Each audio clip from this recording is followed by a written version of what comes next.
There we go. Welcome. Thank you very much for this morning. We are at 9 o'clock here in Pacific time, 8 o'clock, noon over there on the East Coast time. Welcome to our final principle, number 12, build equality. This is incredible because if you think about it, we've been doing this now for 2 years, every single month, building these 12 principles. And the idea is that we're going to be having our in-person event in 2 weeks. What a time to rejuice, re-energize, see everyone in person again. I think it's been at least 3 years, 2.5 years, Tammy, since I've seen you. I think Chitra about the same. Erica, I know I've seen a little bit in between there. You know, it's going to be exciting because we're going to be sitting in snow. Yes. In Tahoe at 6,200 elevation. So everyone, so thank you very much for joining us and appreciate your time. We're all being invited to so many different things that's going on. So build equality, empower women every day to achieve an equal playing field. And that means so much has evolved when we first started these principles 2.5 years ago in the environment that's going on. And the idea is that we're here to rejuice, re-energize, and keep the momentum because every single day it's something new, something crazy that's coming on, that as leaders, we have to pivot and change and make sure that we keep our mind, our soul, our bodies in sync. And as leaders to continue that through our network and our sphere of influence. So we have Erica from Half Moon Bay. We have Tammy from out there in Massachusetts. We have Chitra in New York City. So we are even 50-50. Yes, yes, yes. We are representing bi-coastal going here. So we're going to dig right into it because Chitra started a couple months ago. I believe an incredible opportunity to have having these TED Talks to see what goes on and we can all curate on it. And so I'm going to go ahead and play the first one. Hopefully am I getting better on this. We are going to share the screens. I started it out there. So we're going to dig right into these because the idea is that I want to make sure that we have the impact and have the go with there because I believe that they're absolutely incredible, the selections that we have. So we're going to go here. And we're going to start with the very first one. If you'd like to cue it up, Chitra, on what this is about, and I'll go ahead and play it. Yeah, if you can move it up to 11. Okay. So, building equality. Kudos this team, I will say. For 2 years, every month we talk about each one of the 12 principles and share our experiences and draw strength from hearing about others.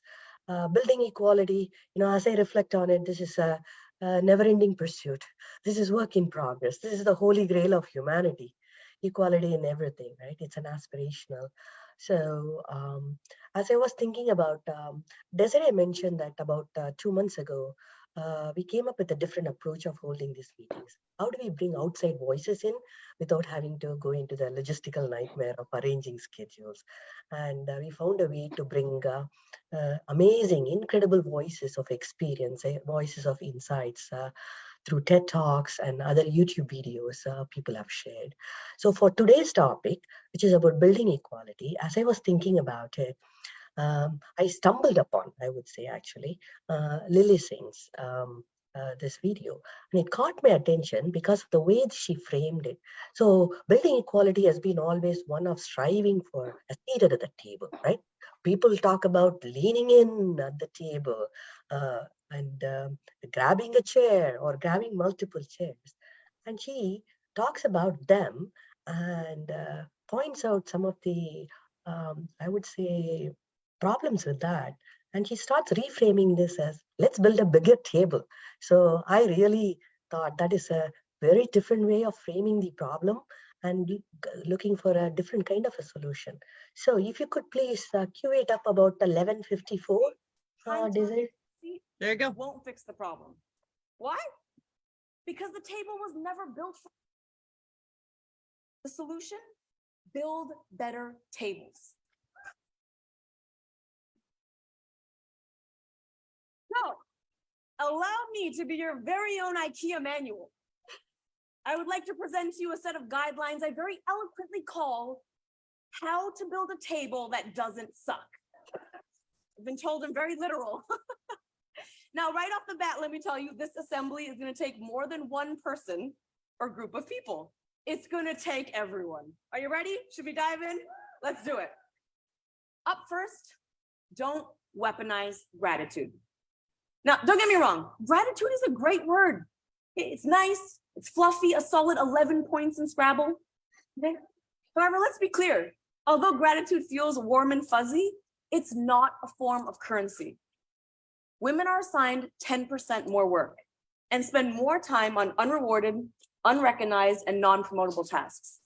Basically, what this means is all the things men don't want to do are being handed to women. And a lot of those things largely include things that advance inclusivity, equity, and diversity in the workplace. So hear me when I say, a woman shouldn't be grateful to sit at a table. She should be paid to sit at a table. Especially one she largely helped build. And a woman's seat shouldn't be threatened if she doesn't seem grateful enough. In other words, corporations, this step involves a woman doing a job and being paid in money, opportunity, and promotion, not just gratitude. And women. Here, yes, Life. so I would love for Tammy and Erica and you to, comment on that. So it's such a, she has a set series of steps of building a better table, as she calls it, IKEA manual. And I thought, we can have one at a time so that it doesn't, that we are not seeing all of them together. So for me, this spoke to this, right? We are always grateful. We are grateful that we are given this opportunity to lead. We are grateful that we got a promotion. We are grateful that Tammy called me into her office, the CEO, and had a chat with me. And but at the same time, gratitude is not enough. Parity speaks volume. Parity speaks more to us than just simple gratitude. So what about you, Tammy?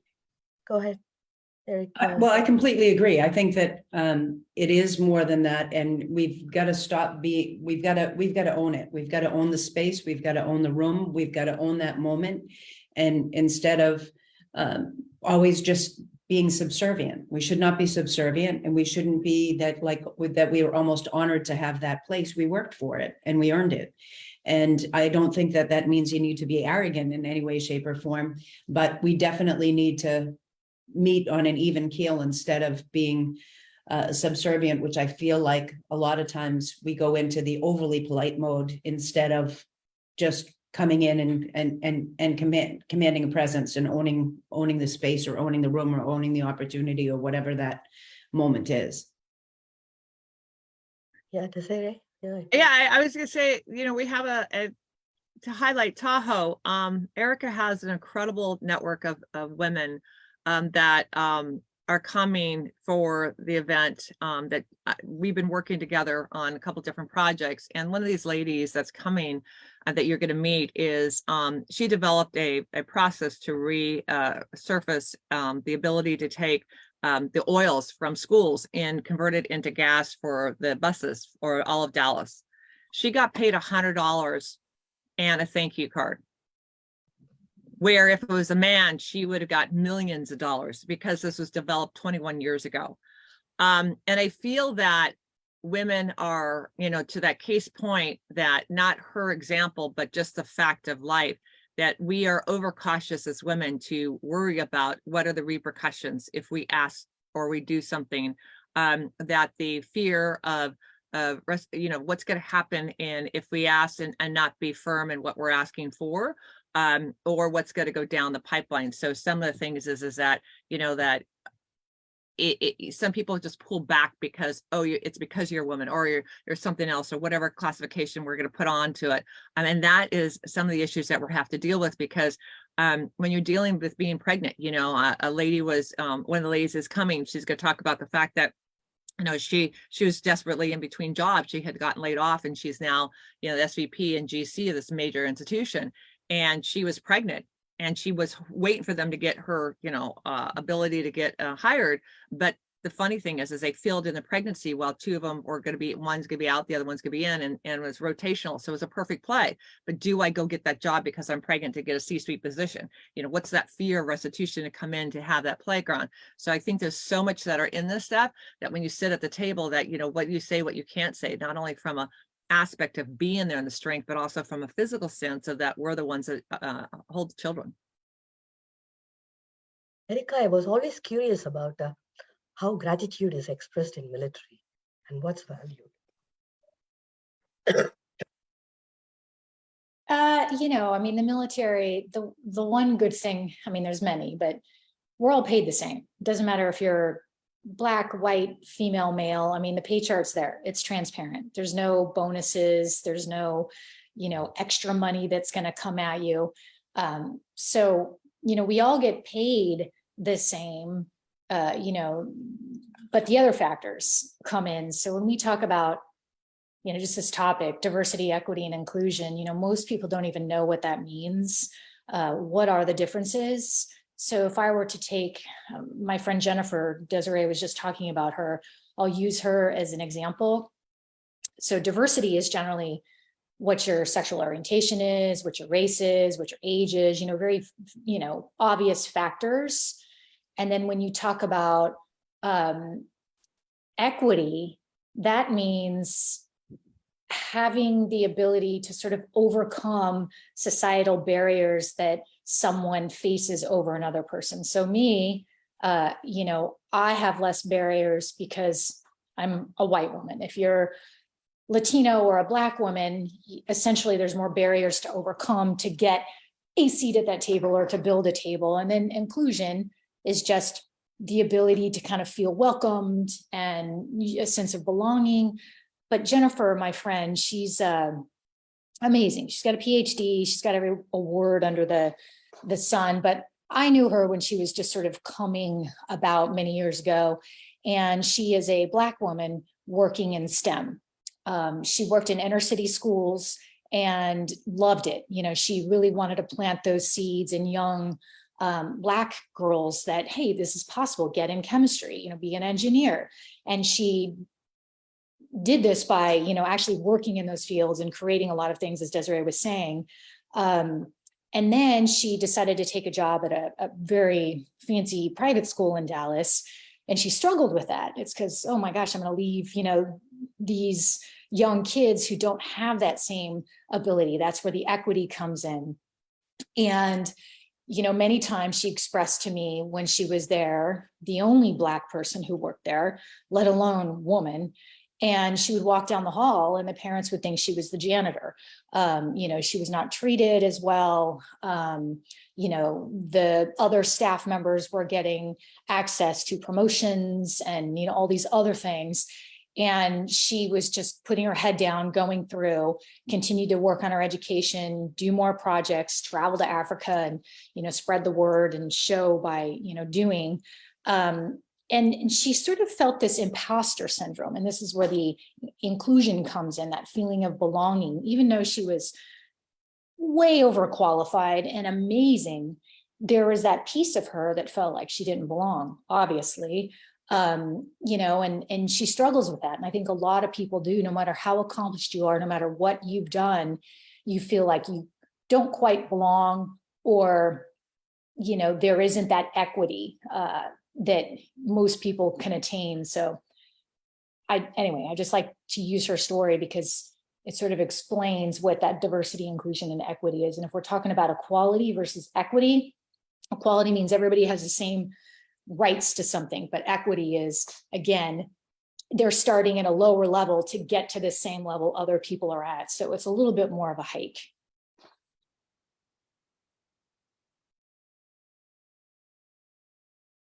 Would you like to make it? So everyone, Chitra has been under the weather, and it's unbelievable. And so thank you very much for struggling through talking and everything else. You do an incredible job. So would you like me to continue playing this video? Or would you like me to go on to the next one? Okay, I'll go ahead and continue playing it.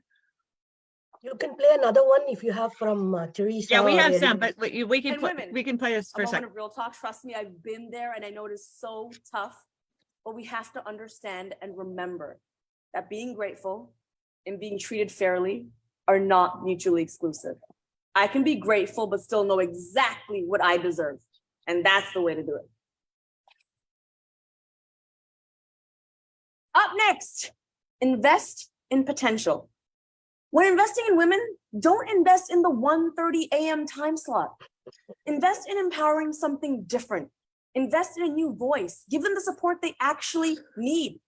Cultural change takes time and money. Heck, it took my grandfather 25 years to see that I was worthy of born. So a true investment is one that values potential over proof. because so often that proof doesn't exist for women. Not because we aren't qualified, but because we haven't been given the opportunity. In other words, if you're trying to be inclusive, don't give someone new a seat made of straw until they prove they deserve a better one. Don't hold them against something called a prove it again bias, which requires less privileged people to constantly keep proving themselves, even though white men tend to get by on just their potential. Give them a seat that they can thrive in, that they can do the job you hired them to do in. Allow them to contribute to the table and they will make it better. Up next, this is my favorite one. This is my favorite one. It's quite common sense, actually. Make space for us. For every 3 men at a table, there's only 1 place setting for a woman. People are so used to more men showing up that they plan for it. There's an extra seat in the corner, there's a steak under the heat lamp. When more men show up, the table gets longer. But when that extra RSVP is a woman, more often than not, she's encouraged to compete against the only other woman that was invited to the table. Instead, we need to build multiple seats for multiple women, not just 1 or 2, so that women are not sitting on top of each other's laps fighting for 1 meal. We already know that more diverse teams perform better. A recent study shows that corporations that have more gender diversity on their executive teams were 25% more likely to experience above average profitability. And more racially diverse companies had 36% more profit. So really, no matter how you look at it, it's time to build longer tables and more seats. And I want to say something, and I want to admit something. I want to be vulnerable for a second, because I've fallen victim to this so many times. And women, let me know if you've experienced this. We have to get rid of the scarcity mindset and champion each other. Because I've learned, what's the better win? Me sitting at a table or us sitting at a table? Don't be convinced to fight for 1 spot. Instead, fight for multiple spots. I absolutely love that. And besides her hair, gorgeous hair, the thing is that if you don't know about the story that it begins, is that they wanted a male so bad, and people would not send gifts her, would not give her, the culture and acknowledge her. And the sad thing is, it took her 25 years for her grandfather to, when she went and saw him, that, he made a big announcement and got all these things for her to acknowledge that he had been following her all these years of all the clippings that go through it, the celebrity status that she had attained. So to me, that was such a powerful thing to see her and play that out for it. So I think it's an incredible share, Chitra. Just shows that instead of fighting for a seat, fight for multiple seats. But I don't even think it's a fight. I think it's a reality of saying that, to her point, the RSVP, when you come back, I can't tell you how many times. So we already have so-and-so here. It's always relative to someone else who's a woman in the room, or so-and-so has already showed up for this. And you're like, did I say I was competing with that person? Or are we talking about the fact is that, what talents does someone bring? You're not based on your expertise or talent, what's being said and done. So that's why this incredible thing of supporting each other and sharing what's going on. And it's really a tough call, because if you think about, and I go back again to our event, how many women, and Erica and I were just talking about, how many events are being popped up in the last 2 weeks that are women's events, are just off the chart. The invites are unbelievable. And yet there's only so many women that actually travel, that are not sick, that don't have commitments with their kids, that can actually go on the circuit to go talk to these events. And we're spread so thin right now to get together to have these kind of opportunities to have it. So we have to bring more women that want to be, that we can find and share and get there, so we can get them in the circuit to go out there. And I think that's a powerful play to have there. Hey, Desiree. Yes. I want to interject on this film for a second. So, she's talking about a seat at the table, but then if you look at the title, it's like build your own table. An example of that is when we go around the world and we try to get women of different cultures to be part of a conversation, because when you generally say, hey, let's get together and figure out what's going in the community, 9 times out of 10, you're going to have a table full of community leaders that are men. And so you have to start asking the question, where are the women? And then people and their cultural biases will say, oh, no, they don't want to come here. They don't want to be here. And we found no matter where you go in the world, that is nonsense. They do want to be at a table. So what you have to do in cases like that is if they do invite a woman based on pressure, the one woman or two at that table, is we create our own table and we have these conversations with women. There might be a couple men at the table, but it's mostly women. But again, we've had to create that so they have a safe space to be able to really be creative on how to solve problems without feeling, like they're being stepped on by the other voices in the room. So I'm a big believer, whether it's military or all the things that we do or in corporate life, is sometimes if you don't like what you see, then you create your own table and you create your change, usually positive change, not sort of at a scheduled time, but again, something that is unique to that group. I just want to add, we also need as leaders to set the ground rules so that we literally set expectations up front. We've got to give people exposure to experiences so that they know who they can become and what that potential is and what those opportunities are. And I'll give you a perfect example. So inviting them to collaborate, inviting them to come in and brainstorm. I run an international real estate franchise, and we invite all these people with potential, all these young women, and we have 20 somethings, 30 somethings, 40 somethings, 50 somethings, 60 somethings, 70 somethings. Every one of them can add something to the equation, but we bring them in so that they can attend. It doesn't matter whether it's a broker owner training, a regional training, or an event, or a meeting at a table. We invite them in, and sometimes they observe on the side, but they didn't even know this was a possibility. And it brings out different talents in each of them, but you need to set it up in advance that you're setting the ground rules. We expect everyone to do this. We expect all the regions, we expect all the offices to do that. Invite them for an opportunity to collaborate, invite them for an opportunity to be able to be part of something and have that exposure, connect people with other people that are doing stuff right, so that they can maybe even see someone that looks and feels like them, so that they know that this is something that can be usual and customary, and will get them to be a lot more comfortable about joining too. I love that. Go ahead, sorry. Yeah, I do want to add to Erica's description. I think visibility is extremely key. To be able to look around the table and say, what is wrong? It's not about pinpointing mistakes, but really raising the awareness that given the multicultural, diverse world we live in, and then where are the women? I was at an event and I was the only one who checked off brown skin, Asian, foreigner, and so on. I'm looking at it and saying, what in the world is right or wrong with this picture? So I think often we shy away. Thankfully, with the age comes the confidence and the courage to say, I think we are unable to find other people looks like to be able to joke. So I think we should all step up to that, and then make people recognize so that it doesn't happen again. Just at least it plants the seed that, wait a minute here, we need to change this. So I'm totally with you, Erica, in either making people aware so that they're bringing other people to the table, or we create our own table side by side.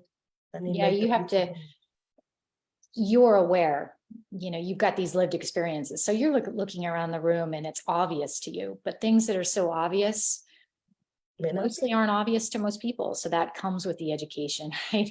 And the awareness. And, it's 2022 and we're still having to do these things because it's not that they're ill-intended. It's just they aren't paying attention. It's not. Yeah, so true. Beautifully said. I don't think people are have any overt intention. It's often it is just not noticing. If I'm moving in a certain circle, that's the circle I move in. There's nothing wrong or right with the picture. So absolutely well said, Erica. I love that. Sorry. I think, culture is ours to win or lose with every interaction.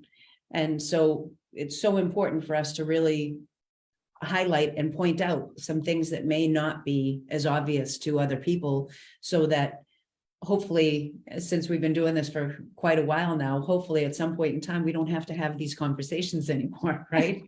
That we get it to that point. And I think that we really do need to make it literally overstate the obvious, because oftentimes it's not obvious to other people. Well, case in point, look at Major League Baseball. They don't have a single Black person on the rosters that's playing in the World Series on either team. And yet you would have never heard that media post had this conversations keep talking about this being said and done. And the other thing is that, you know, while you were talking, it really hit home that, you know, again, I have a gentleman who's coming to the event and who fought for me to be on his board between another guy. And now he's bringing other people to come to the event. And he had a choice of a man and a woman. I said, no, I prefer the woman, obviously, to have for this PACE program. But then he had two other gentlemen coming. And I said, you know what? This is a good thing, because he's going to see what value that he can go and see because of this event that was a women's event. One of a few guys that are there, that I was able to not only express and see what's going on. He has, you know, so I think the value is that we're going to flip the table in a great way, because this is, you know, typically most women's event have majority all women. Well, if the men come along and get to see how incredible opportunities that are scaling in addition to, especially in a mastermind, it really wins. So thank you for all that. I think this is incredible. So Teresa, unfortunately, is running late. I could not make it today because her meeting is running late. And she is a Chief Diversity, Equity, Inclusion Officer. And so she sent over a couple clips. So I want to tee this up. It's a great one. It's Milana talks about the gender equality. It's a great piece. I'm going to go ahead and play it here. So tee it up right here.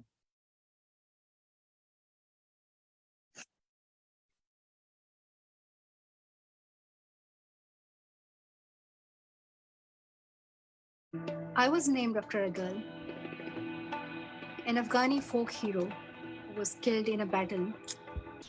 Just after I was born, my father got our family tree. It went back 300 years, but not a single girl or woman's name appeared on it. He decided to make me the first. He wrote Malala. That's me. When her father's school was closed down by the Taliban, Malala Yousafzai began to campaign for the right of young girls across the country to go to school. I have rights. I have the right of education. I have the right to play. I have the right to sing. I have the right to talk. I have the right to go to market. I have the right to speak up.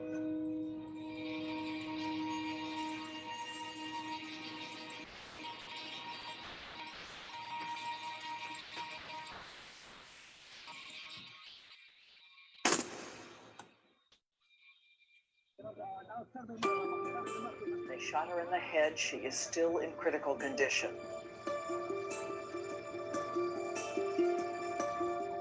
She was airlifted to a military hospital in Peshawar, where she had surgery as surgeons battled to save her life.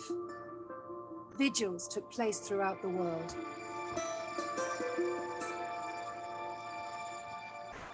This first photo released today, Malala's eyes are open and she...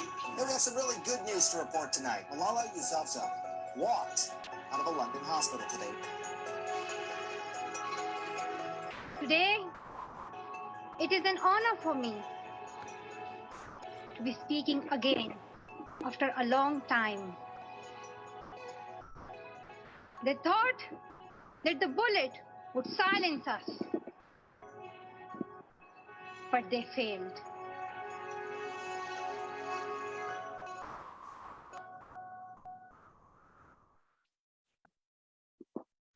My message right now is to young people.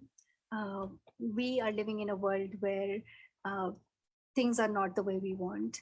We are getting a system, we're getting a world which is unequal, which is sexist, which is racist. We have systems that are discriminating against people. Our climate or environment is at risk. And there's so much that needs to be done.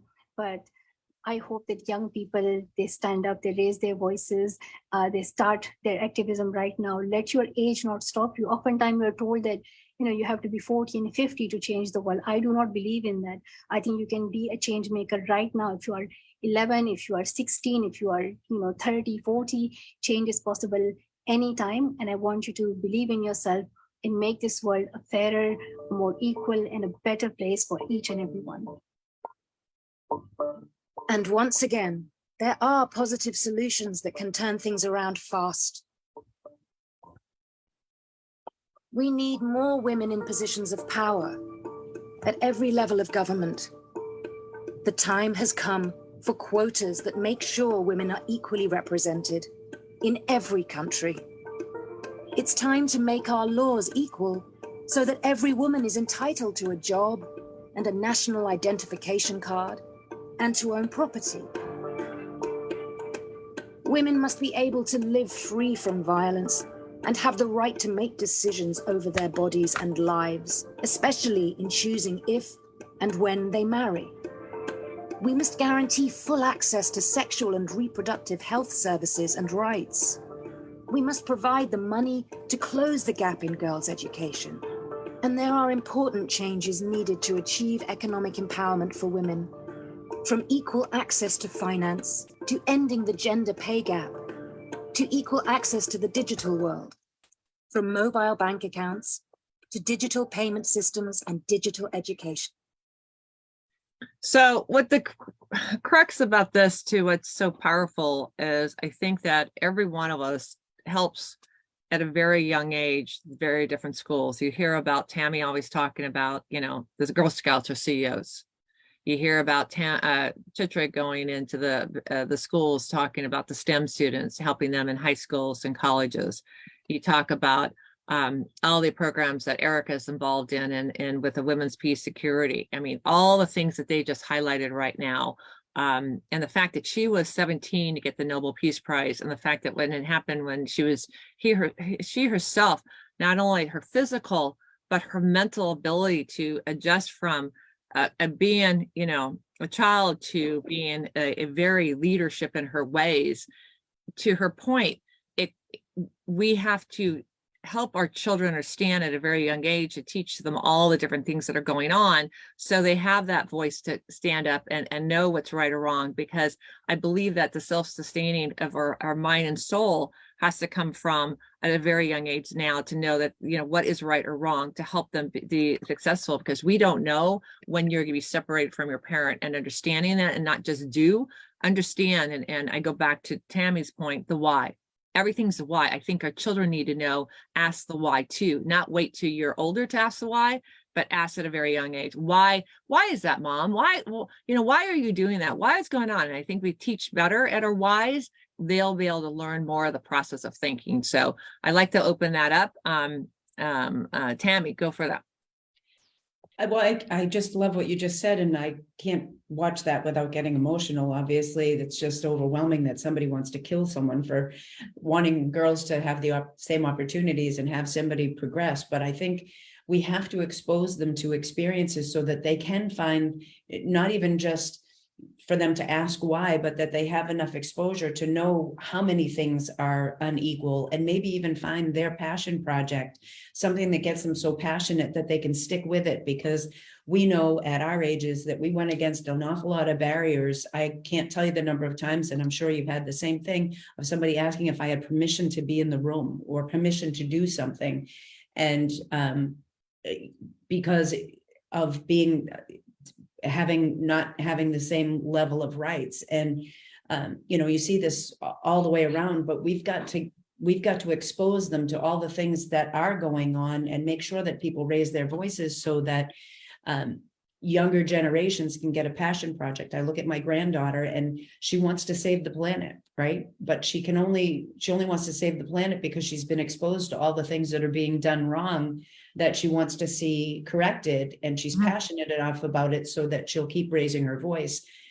We want to make sure that we find people that are passionate enough that they'll rise to the occasion, that they'll keep raising their voice. Hearing Chitra talk about getting more girls in STEM, well, you have to expose them to what the possibilities are, and they can fall in love with that, and they'll be able to stick with it, and they'll push through it. But if they're not even aware of it, it makes a huge difference. And I love what you said before, Desiree, of having some men come into this women's event, because we need supporters everywhere. We need to make sure that everyone is aware that this isn't an us against them. It isn't an us against them. It's let's get everybody to rise. I think that's really the most important message.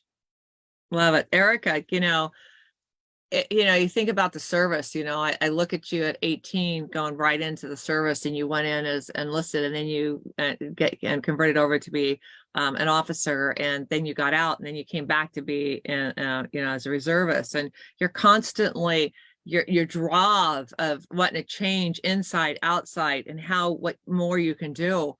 The passion you have and conviction and grit to do that. People just don't have any clue of the underneath lying, strength that you have to do all this. I mean, I'm constantly in awe. So how have you, really addressed the issue on, the younger generation to, the experiences that you have been in and the strength of what it is to go through, we look at the seat at the table, but having the seat at the table in the military is a whole nother level. Yeah, I think the military is really good at mentoring and developing people. It's just part of the way that we're raised. So, you really get to know your people, and you find those people, and Tammy, and you can say the same thing, but it's on a different level. I mean, you're training people and you're preparing them for, really, really rough conditions, right? Away from their families, miserable. And how do you get the best out of people? And that comes from finding people who have some type of passion that you may share, so you can guide them along the right path. But what's interesting to me is, what people don't see is we talk about the United Nations millennial goals, and, women, peace, and security was actually started on SCAR 1325, that recognize the disproportionate needs of women and children in conflict and crisis. And a lot of people may not have the best opinion of military, but without military and security forces in these places where there are war and strife constantly, they're not going to get to the ballots to vote. They're not going to have access to education. I mean, we see what just happened as we pulled out of Afghanistan. It's lawless. So if you don't have police forces that are made up of at least 33% women, or military forces on the ground that are made up of at least 33% women to interact with these people, the mission overall does much worse. Peace treaties last longer when you have women at the table.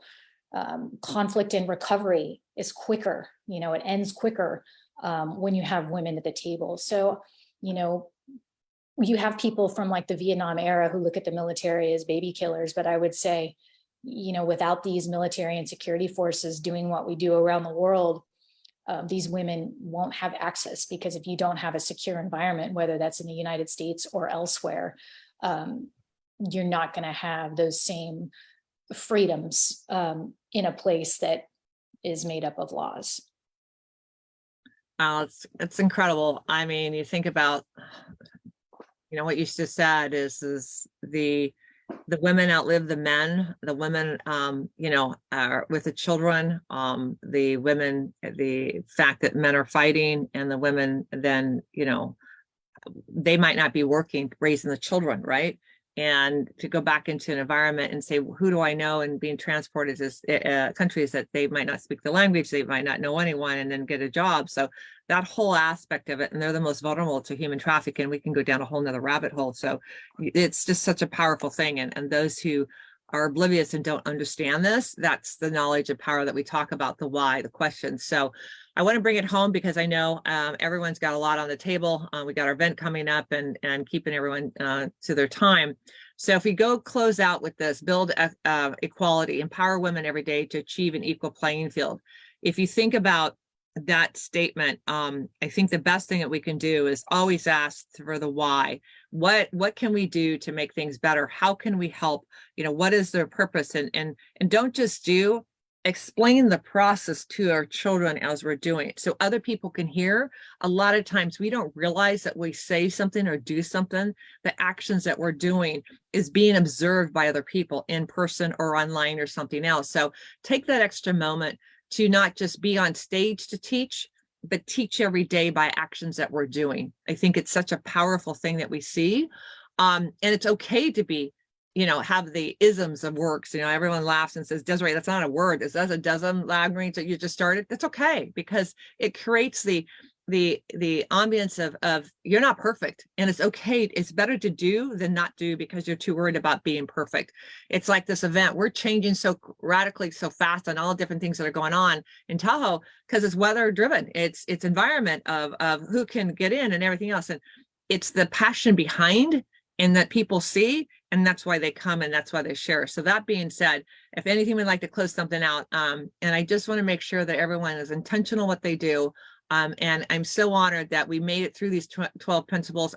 Acknowledge trailblazers, keep achieving, believe, pass the torch, know yourself, speak out, listen, be present, prepare for the future, lead by example, be accountable, and build equality. We're going into some of the most incredible times we've ever been, opportunity to scale and grow, but also opportunity to mental calmness. How can we as leaders invoke a very strong environment to make sure not only yourselves, but the people we touch and see and influence every day? So Tammy, close us out and your thoughts.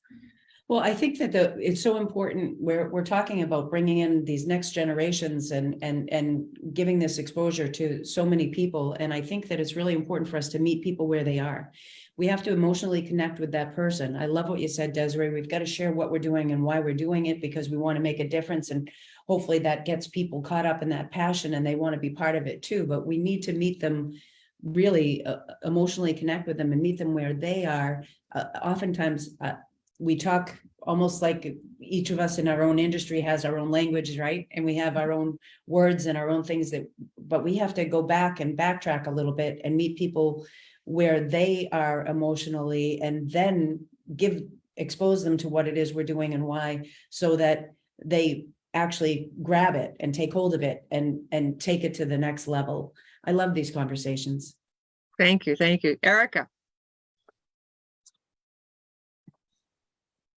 Yeah, I think we covered, a lot of things. It's just, there's a lot of work to do, and, creating awareness. And I think, unfortunately, we're still in a time where women have to demonstrate their value and prove themselves. I always would say it takes me 6 months to get on the same level playing field as a guy. And we're equally qualified, if not me being more qualified, to where people kind of say, okay, she deserves to be here, versus walking in as a man and it's assumed they deserve to be there. So I hope that we can get past that societal bias that if a woman's at the table, it's not to fill a quota. It's probably because she's worked very, very hard, sometimes much harder than her male counterparts, to get that seat at the table. And then what we need her to do is stay through mid-level management and be able to get to the senior levels, to bring up, those lower level type women employees, to get them to middle management. We've got such a gap in that middle, and it's no wonder we don't have women at the top to bring them behind them. Gotta love the sun. To answer your point, to amplify that, it's the question that 6 months to get to the table, but then always have to prove yourself at the table, and anyone new who comes to the table to actually have to question it. And that burnout phase is one of the reasons we're having such a high, retirement from the women who are at the table, because we're losing more women than we're replacing the women at the table. And that's a problem that we have to deal with right now. So I want to thank you all from the bottom of my heart. I know Chitra had to drop off, and everyone else from the council.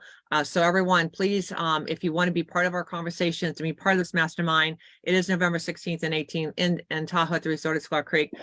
It's reserved for passionate leaders who want to be part of this conversation, to actually have solutions, because it is going to be an intense workout to making sure that we can come away with takeaways. So thank you all very much for all the participation. I can't wait to see everyone. So thank you and have a great one, and stay safe for the holidays if you can't make it to be there. So thank you, everyone. Have a good one. Bye, ladies. Bye-bye.